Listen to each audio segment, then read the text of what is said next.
My name is Juanita Ruiz, and I actually came into the truth via a long route. How I came into the truth, I actually started off in the church, as did most of us. But when I was in the church as a young child, I was exposed to the politics of church very early on. As my family, they were responsible for founding the church in Richmond. Even though that wasn't the church that I actually attended. But like I said, I was exposed to the politics of church early on, so I always knew that there was actually a lot more than what we were actually being taught. It wasn't until I actually went to college that I began to find out more about the very Bible that I was supposed to be being taught from in my church. And I got introduced to a lot of new things, things that were new to me in my Bible. Someone else actually showed me something in my Bible. And so what happened, I went home during the winter break, and I began to actually talk to my minister about the things that I was being taught. And what he told me threw me for a complete and utter loop. We were sitting in my kitchen and we were discussing some things, and so when I asked him if he knew about these things, he told me, oh yeah, I know about all of that, and I know about this, and I know about such and such. And so I was asking him, I was like, then why is it that we never learned this? Why is it that you never taught this? And he told me specifically, he was like, well, when we're in seminary, we have to take an oath not to teach the things outside of whatever denomination it is that we declare that we're going to actually be over. And so that threw me for a loop, and I was like, do you realize that the blood of all of these people are going to be on your hands because you're having information that that you're purposely withholding? And that threw him for a loop. So much so that he actually changed the sermon that Sunday, at church that Sunday. But needless to say, I continued on, and I ended up going the route of Islam first and foremost, because that was the first thing that actually hit me in my face. And of course, at that point in time, the nation was building up in popularity, I guess, on my campus.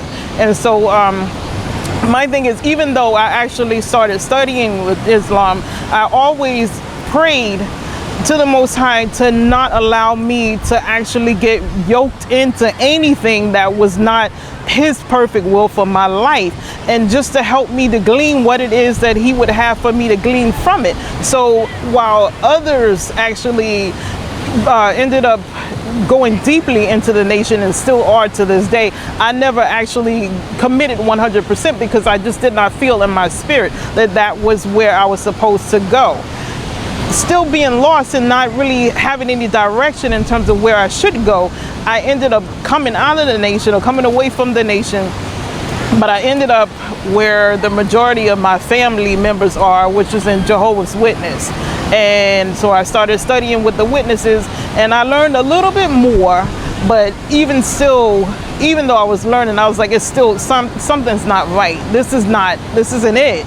And so once again, I continued to pray, don't allow me to get yoked into anything that is not of you, and not your will for my life.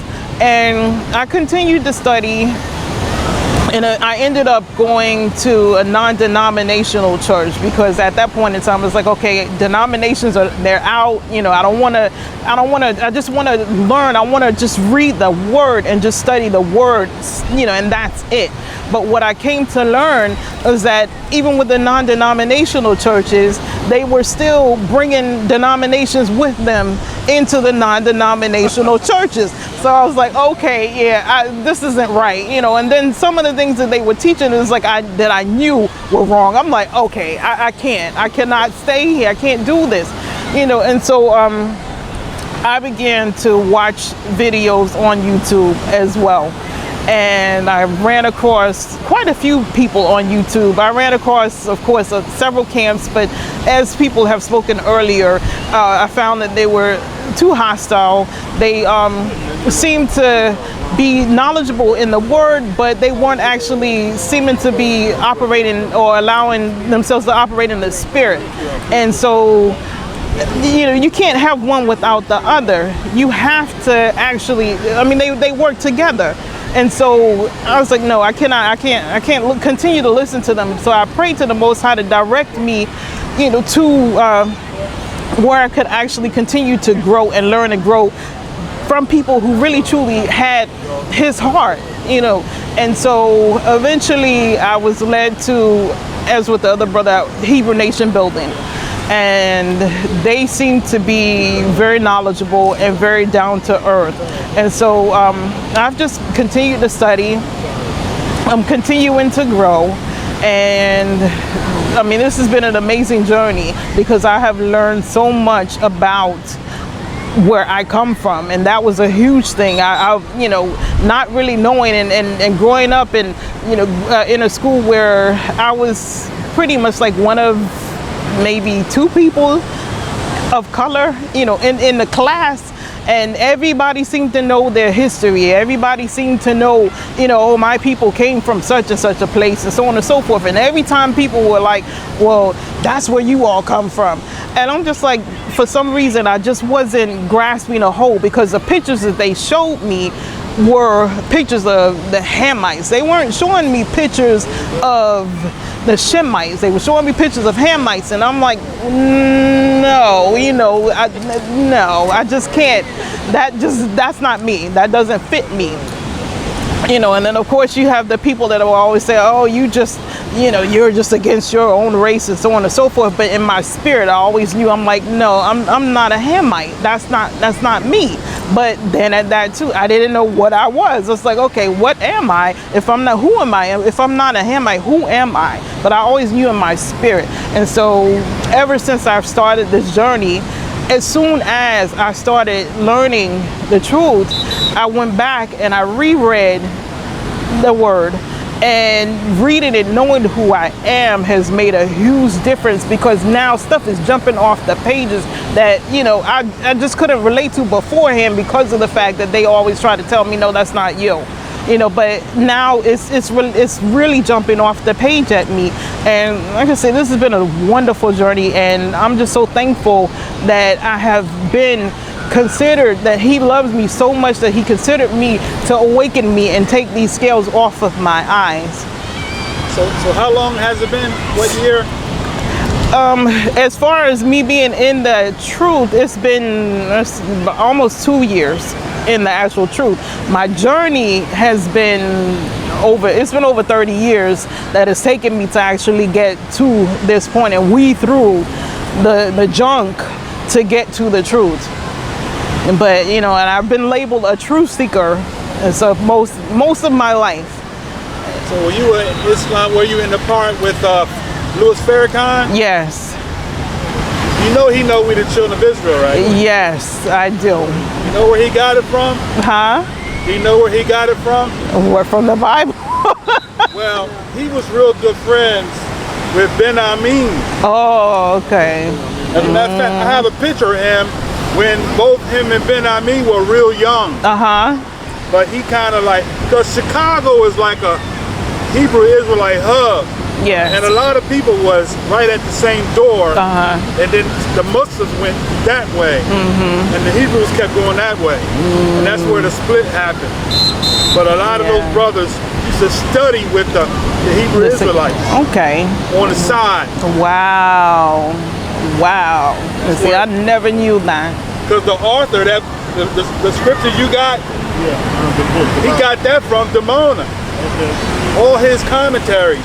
He got it from the African Hebrew Israelites in Demona, Israel. Wow. Wow. Because there were some Hebrew authors in the Bible too. That was for me. Okay, let me close my sister out because she still got the mic. You want to give us some last words? Just with my other beautiful sister over here stated, just continue to keep pressing, continue to search the word for yourself. Don't allow yourself to get locked into what somebody else says. I mean, the word says for us to study to show ourselves approved, and so we have to continue each and every day to seek him and to study and learn on our own, because we're not going to be taught in these churches. We're not going to be taught in these other institutions. So, I mean, and there are a plethora of resources that are available for us. The only thing that we have to do is to actually read. That's the one thing they always tell us: if you want to hide something from a Negro, put it in a book. So, and I've discovered that there is so much information in a book. So really, truly dig, do your research and study. And for goodness sake, please do not try to do everything alone, because and forsake the fellowship. Fellowship is of the utmost importance. Because I've run into a lot of people that are like, oh, I'm going to do this on my own, and so on and so forth. But fellowship is so important, because I've come to learn even more being in fellowship with my brothers and sisters, than I was able to accomplish on my own. And not only that, I mean, it's like we're here for each other. We go through trials and tribulations together. We're there to pray for one another and keep one another encouraged. So it's of the utmost importance. Well, thank you for your testimony.